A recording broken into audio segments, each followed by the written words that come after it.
Hi friends, welcome. Bharathi Kannamma நாளைக்கான full episode தான் பார்க்க போகிறோம். பாரதி கண்ணம்மாவோட சித்தி கிட்டக்க கண்ணம்மாவை நான் டைவர்ஸ் பண்ணுறதா முடிவு எடுத்திருக்கேன் அப்படின்னு சொன்னதை கேட்ட உடனே அவங்க சித்தி ரொம்ப அதிர்ச்சி ஆகிடுறாங்க. இந்த விஷயத்த நான் வீட்டில் வேறு யார்கிட்டையுமே சொல்லலை, உங்ககிட்ட தான் ஃபர்ஸ்ட் டைம் சொல்கிறேன் அப்படின்னு சொல்லி சொல்கிறாரு.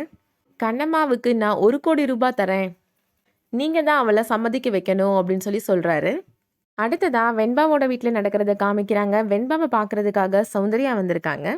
அங்கே இருக்க நியூஸ் பேப்பரை பார்க்குறாங்க. அதில் பாரதியோட மிதுனம் ராசியில் இருக்கிற அந்த ராசி பலனை வெண்பா ரவுண்ட் பண்ணி வச்சுருக்காங்க.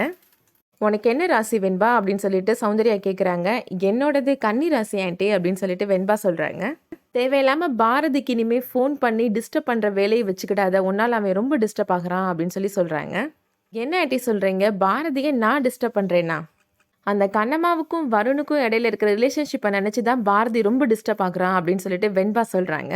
இது கேட்ட உடனே சௌந்தர்யாவுக்கு ரொம்ப கோபம் வந்துடுது. வெண்பாவை கன்னத்தில் ஊங்கி அரைஞ்சிடுறாங்க. உனக்கு என்ன தைரியம் இருந்தால் ஏன் மருமகளை பற்றி என்கிட்டயே தப்பாக பேசுவ அப்படின்னு சொல்லிட்டு சொல்கிறாங்க. நீ பாரதியோட ஃப்ரெண்ட் அப்படின்ற ஒரே காரணத்துக்காக தான் நான் உன்னைய சும்மா விடுறேன். பாரதிக்கும் கண்ணம்மாவுக்கும் வர பிரச்சனைக்கு காரணம் நீ தான் அப்படின்ற உண்மை எனக்கு தெரிய வந்துச்சு அப்படின்னா அந்த நிமிஷமே நான் உன்னை உயிரோட விட மாட்டேன் அப்படின்னு சொல்லிட்டு திட்டிட்டு போயிடுறாங்க. இதே மாதிரி சீரியல் அப்டேட்ஸ் வேணும்னா நம்ம சேனலுக்கு சப்ஸ்கிரைப் பண்ணிக்கோங்க. தேங்க்ஸ் ஃபார் வாட்சிங்.